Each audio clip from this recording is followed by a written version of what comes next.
Mixing with Mike, plugin of the week comes from Solid State Logic. It's a surprise. It's the SSL 4KB. The B series was a console that was created and released in 1976. It was the predecessor to the E series, and it has a few different things in it, which we're going to go over here, but there were only 6 of them made.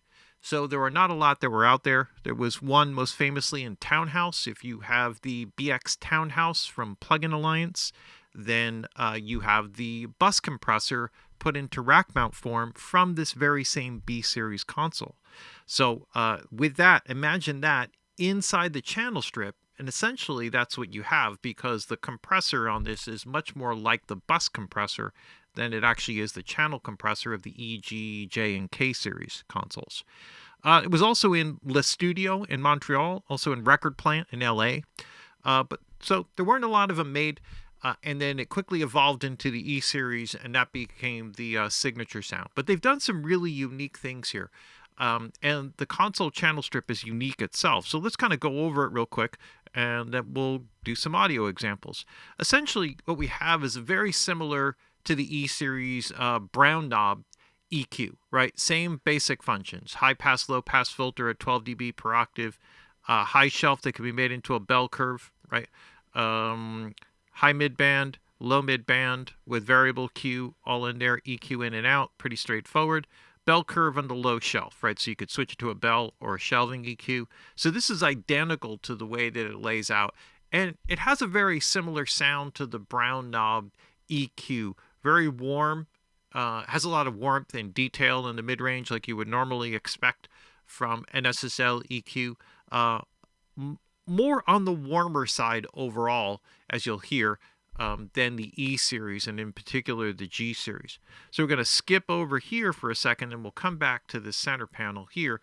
What we have is the compressor section here. So in the compressor section, there's a few different things that are going on. One, the ratios are in selectable ratios. So this is just like the bus compressor inside in the center section of the console. And the bus compressor has selectable ratios.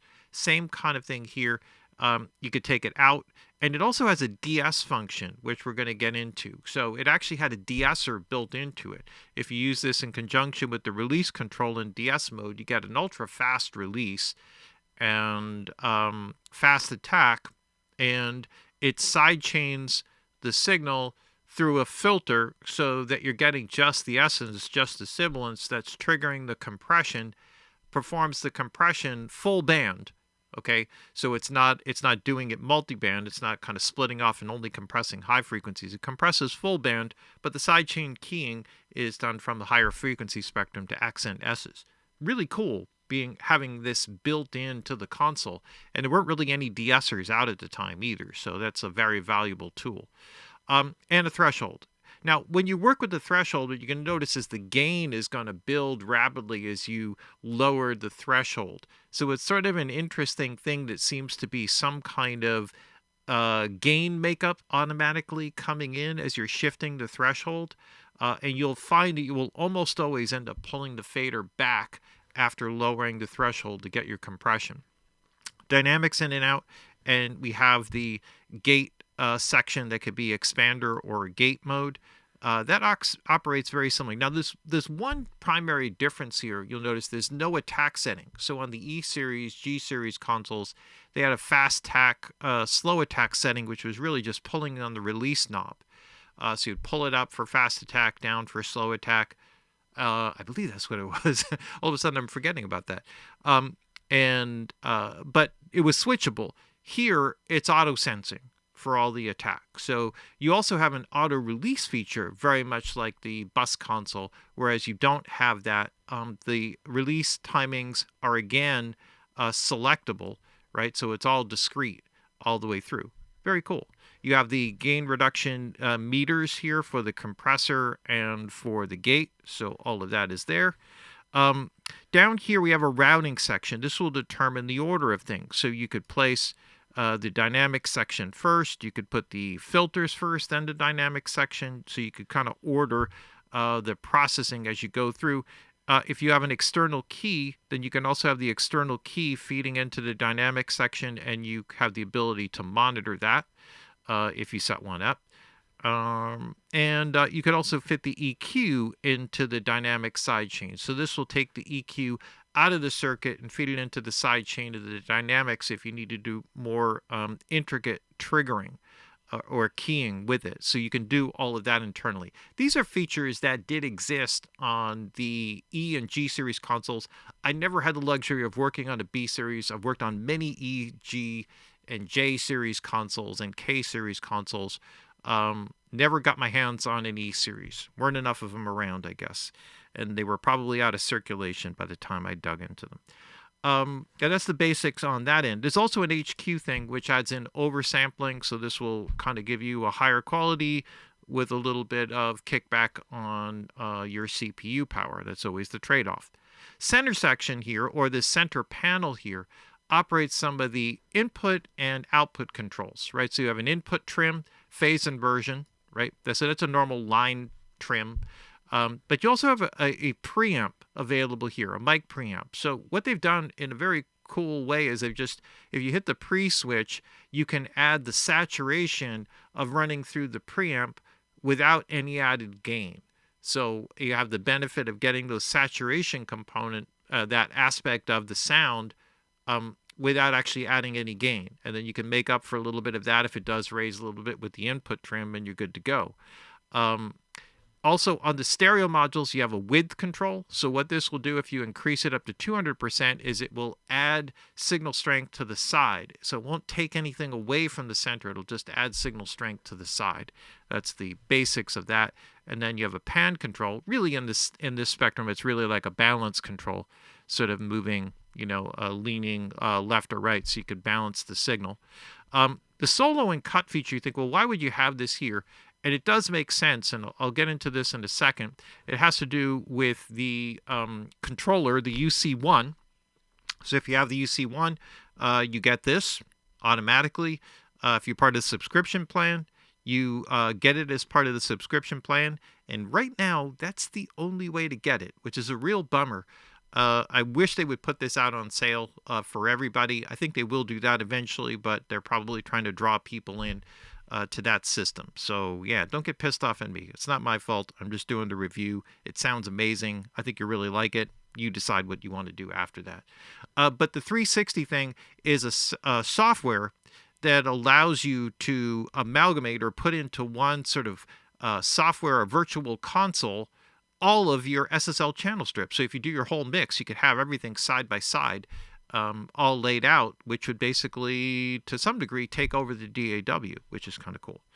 All right, so getting past that, I'll get back to that. Solo cut fader, this is your output level here. Now, the VCA for this stands for Voltage Control Amplifier. The actual VCA that they used was made by DBX. And so it's the Black Can, the famous Black Can VCA, and you can actually get some saturation from it. So if you drive this, it will drive some distortion into that, or an emulation of that distortion going through the Black Can VCA, and then you can make up the output trim down here. So that's kind of cool. You can listen to the sidechain here. That's where the monitoring, it doesn't come there. And if you do any solos, you could solo safe for reverb returns and clear any existing solos that are on other channel strips, because you could solo something up here. It will mute all the other instances of it, and so that's or cut them, right? So you won't hear them. So you can actually work functionally within this an exclusion of the DAW altogether. So you can clear the solos. So that's almost everything down here. Undo, redo, A/B select. You could do, you can copy A to B, do all of that sort of stuff right here. Load presets, all of that sort of thing. All of that stuff is here. And that's pretty much it. That's pretty straightforward. Also, if you click on the question mark, then it'll give you a brief tutorial or a little line that'll show you the function of each of the individual knobs. one other thing before I go on to the 360, this is a wet-dry control for the compressor. So you can do a parallel compression along with it because you can get pretty aggressive with it, which is cool. If you click on the 360, what this will do is it'll open up the application, or it should, or it was trying to, and I just closed it. Here, so you'll see your console channel strip, right? You see your whole routing section up here, your input section here, dynamics in and out, etc. So you have your whole dynamics section, your whole EQ section here, and then you have your faders and everything all in one big layout. You can even connect this application to your DAW and do all of the transport stuff right from this application. So this will layer right over the top of your DAW. You can operate that. And this is a free application, the SSL 360 degrees. And that's the basic idea of it. You can have everything side by side. So pretty cool concept. I like the idea. Let's have a listen and see what it sounds like. So what I have here is just like a very simple mix. What I've done here is I've just done like a quick compression EQ thing. So let's just kind of do a quick A/B of it in and out. Here we go. Who I've been is not who I am. Been walking this road where no one's there. Been wrecking homes, breaking hearts without a care. Left a trail of tears, lived in fear, and now you're scared to love again. You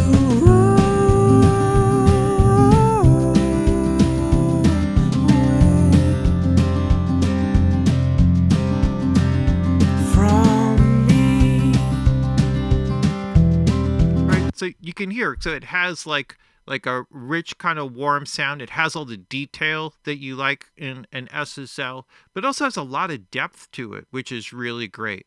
I've worked a ton on E-Series and G-Series consoles. This has a lot of depth to it, and certainly more so than what I've heard from the emulations of the E and the G. You get that on the real analog thing, and the channel strip emulations, not as much, but this has a lot of detail. Now, I have all of this in high Q mode. Like, so every one of the modules here is in high Q mode. I would operate that anyway, especially on the most important channels. You could go to the lower Q mode for little weird things that appear here and there, sound effects and stuff like that, where it's not going to make a big difference. Yeah. So straight up, it's really cool. But let's go over a couple of things here. Let's actually start here just real quick with the SSL here, the De-Esser module. So what I did was I just set up the De-Esser. Who I've been is not who I am. Been walking this road where no one's dead. Right? So pretty straightforward, right? You just set the release time to DS, you set the release time to DS, you set the ratio to DS, find your threshold, and it pretty much works.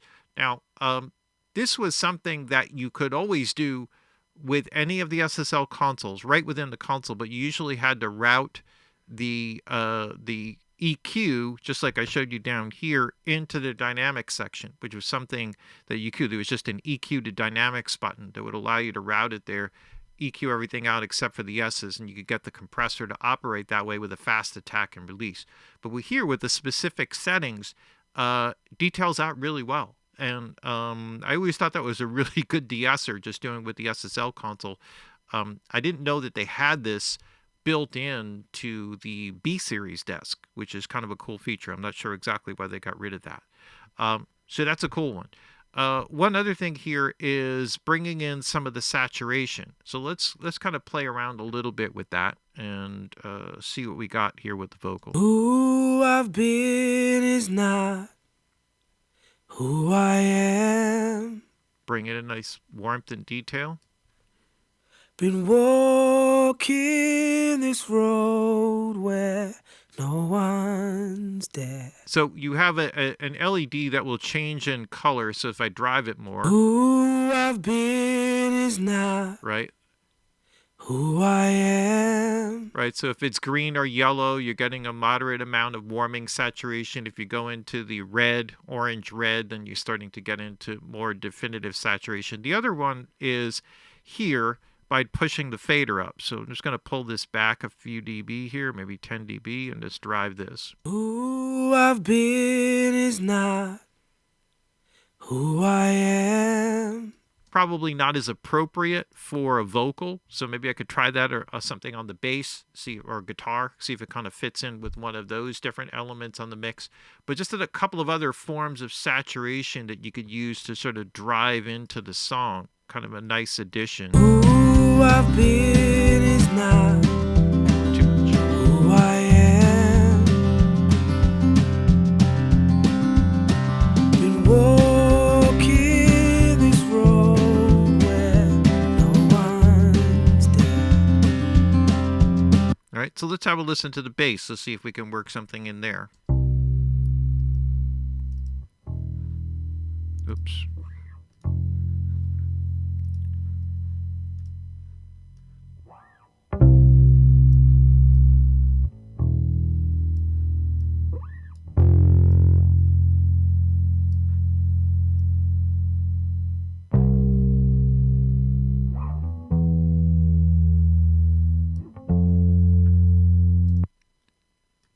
Let's see if I can go back to where I was.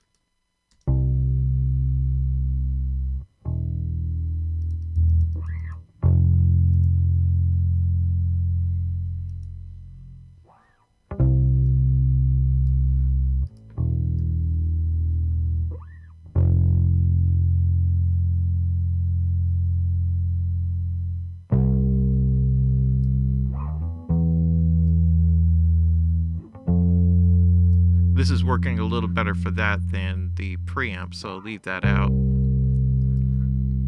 Lived in fear and now you're scared to love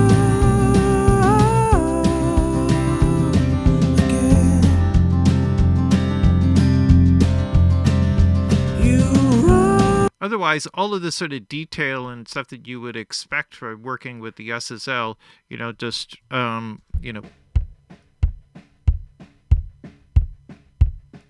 making sure.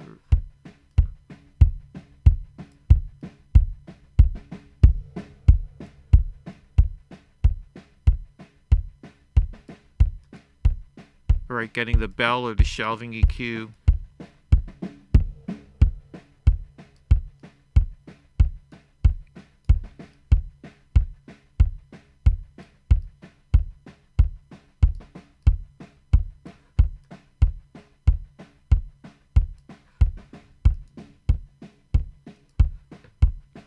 And what you'll find is if you drive this, like if I'll just put the dynamic section first here.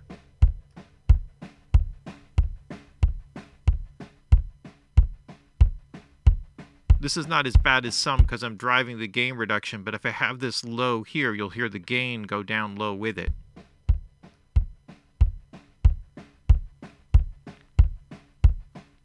So it's somewhat of a makeup gain feature, but driven by the threshold.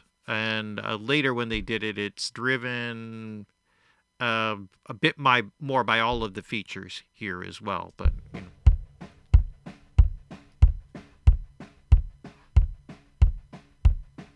and you can also switch the release to a De-Esser mode, which will make the release fast. It won't be in actual De-Esser mode because you have to put the ratio, put both of them in to do the pure De-Esser, but it will give you that release characteristic, which is something like 30 milliseconds or something along those lines, 40 milliseconds. So much faster. Right.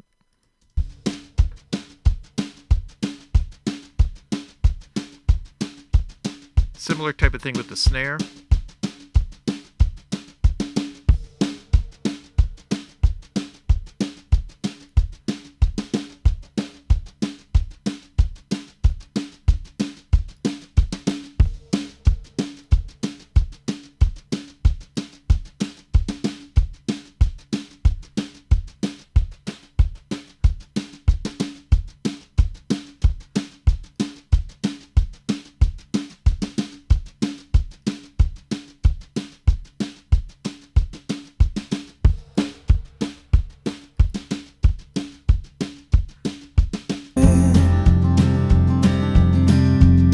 So you can see how you can really dig the detail out of it the way that you're always used to with SSLs, but really clean and clear, great depth, focus, clarity. I love the idea of having that sort of SSL bus compressor style approach to this. I've always been a big fan of the fast, slow attack settings, but I really like the way that this reacts. It seems to react with its auto sensing circuit for the attack in a very musical way. So, that's worth, just sort of checking out and kind of getting a feel for. You could do a demo for free of it, regardless of whether you're a part of the subscription plan or have a UCF or UC1, which is their controller, their hardware controller that actually maps right out to this, as well as the bus compressor and their other SSL channel strip, which sort of somewhat emulates the JK series sort of approach to compressions or to the processing to that channel strip. So that also fits within that hardware unit. But this one is really cool. I really dig this. It's a very unique one as well. There's no other emulation that I know of the B series. And the only other B series component that's out there is the BX Townhouse. So this is a really cool one if you're interested in the SSL line. Can't recommend it enough in terms of this. Then it's just the rest is just a matter of, whether you want to deal with the subscription plan and all of that. Hopefully they'll change their mind with enough feedback. So let them know how you feel. Let them know you wanted to make it available to everybody, not just to the subscription. There you have it. Plugin of the week from Solid State Logic, SSL 4KB, the B series console, circa 1976. Check it out.